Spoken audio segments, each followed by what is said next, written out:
এই তো এই ঝামেলা স্যার, এই টাকা ভাগ করা এক বিরাট ঝামেলা। কোন ভাগ যে কোন দিকে যায় ঠিক নাই স্যার। কোনো ঝামেলা নাই, ডেজিগনেশন অনুযায়ী ভাগাভাগি হবে। এই তুমি আর কনস্টেবল নিবা এক ভাগ, হাবিলদার সরোয়ার নিব 2 ভাগ, আর আমি ইন্সপেক্টর রহিম নিব 3 ভাগ। আমার থানার বিভিন্ন এলাকায় জি যে সমস্ত হাবিলদার আর কনস্টেবলরা ডিউটি করে জি তারা এইভাবেই ভাগ করে। আচ্ছা তাই না সরোয়ার? কথা ঠিক আছে স্যার, কিন্তু আপনি বড় কাছ থেকে এই বড় বড় দানগুলো যে পাবেন সেইগুলো একটা ভালো দরকার আছে স্যার। তুমি এটা কেন স্যার? তুমি কি মনে সমস্ত বড় বড় দানের টাকা আমার কাছে থাকে? থাকে না।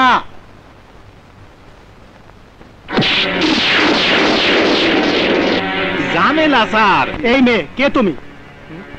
কে তুমি? কোন সাহসে তুমি আমার থানায় ঢুকেছো? হ্যাঁ, আমিও কোনো ঝামেলা পছন্দ করি না ইন্সপেক্টর রহিম। নিন টাকাগুলো গুনে চালান করে দিন। আর কি পেয়েছো? কত কষ্ট করে পাহাড়ি বাজারে হেঁটে হেঁটে এই টাকাগুলো জোগাড় করেছি জানো? অ্যারেস্ট করে দেবো তোমাকে, সোজা চালান করে দেবো। তার আগে তোমাকে আমি সাসপেন্ড করব। স্যার সাসপেন্ড করবে স্যার? ঝামেলা স্যার। কে কে আপনি?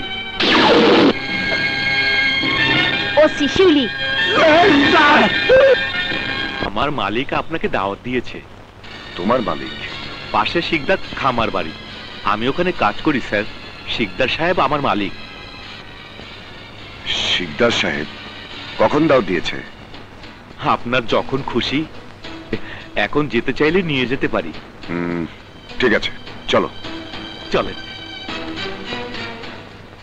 আমি আপনাদেরকে এবারের মতো ক্ষমা করে দিচ্ছি, কিন্তু সাবধান, এরপর যদি আর কখনো এই ধরনের দুর্নীতি খবর পাই, সাসপেন্ড তো করবই, ডিসমিস করার ব্যবস্থা করব। এ ধরনের ভুল আর হবে না ম্যাডাম। That's good. রাহাত খামা বাড়িতে যে হত্যাকাণ্ড হয়েছে সেই ফাইলটা বের করুন। এ ধরনের কোনো হত্যাকাণ্ডের ফাইল আমাদের থানায় নেই ম্যাডাম। মানে? আমাদের থানায় এ ধরনের কোনো অভিযোগ লিপিবদ্ধ হয়নি ম্যাডাম। I C. ঠিক আছে, আপনার থানার আন্ডারে যত এসআই, হাবিলদার ও কনস্টেবল আছে, আমি সবার সঙ্গে কথা বলতে চাই। দ্রুত কল করুন সবাইকে। Okay madam. বসেন মাসুদ সাহেব, বন। আবার টেনশন দূর করেন। কিসের টেনশন শিকদার সাহেব? আছে আছে, বন। আরে দাঁড়ায় কেন, বসে বসে। এই দুর্গম এলাকায় যতটুকু পাওয়া সম্ভব আপনার জন্য ততটুকু আয়োজন করছি। টেবিল ভরা ফল আছে, পেছনে এরাও আছে। যেটা খাইতে ইচ্ছে হয় সেইটাই খান, যারে পছন্দ হয় তারে নিয়ে ফুর্তি করেন, কোনো টেনশন নাই। আমি আপনার খাবার খেতে আর ফুর্তি করতে এখানে আসিনি শিকদার সাহেব। আমি জানি আপনি কোন কথা বলতে আমাকে এখানে ডেকেছেন, বলে ফেলুন।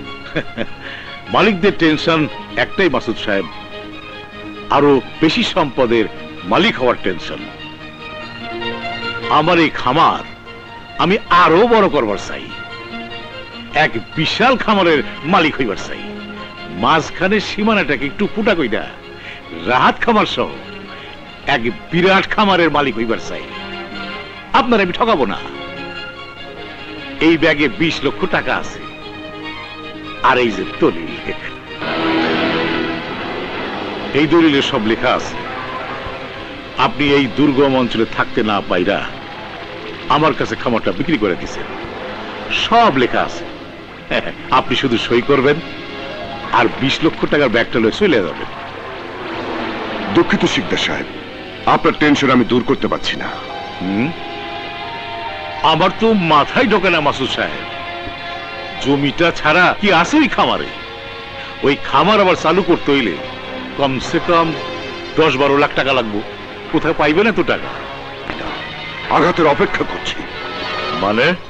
আমি জানি কার ইশারায় খুন হয়েছে মুরাদের বাবা, মা আর তার স্ত্রী। আমি জানি হত্যা করেছে মুরাদকে, কিন্তু জানা সত্ত্বেও এখনো প্রতিশোধ নিতে পারিনি, ফুটা করতে পারিনি তার কপালটা। খবরদার! এই শিকদার, হাতটা আমার নিষ্পিস করছে শিকদার। খুনিদের কপাল ফুটো করার জন্য নিষ্পিস করছে। পাল্টা আঘাত করার সামান্য সুযোগ পেলেই গুলি করে দেব। আমি চলে যাব ঠিকই, কিন্তু নিশানাটা তোমার কপাল বরাবর থাকবে।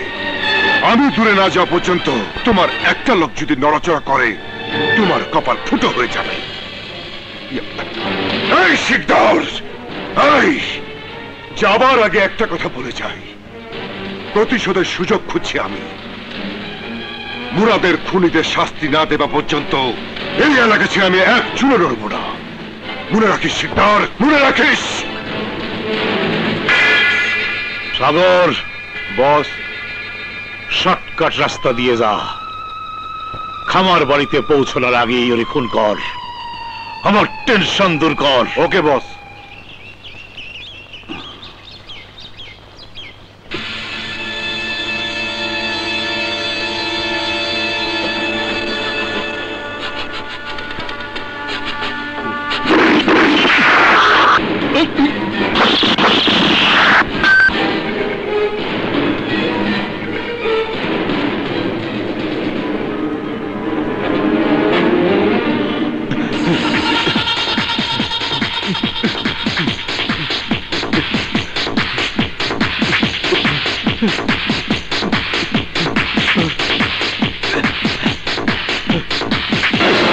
এই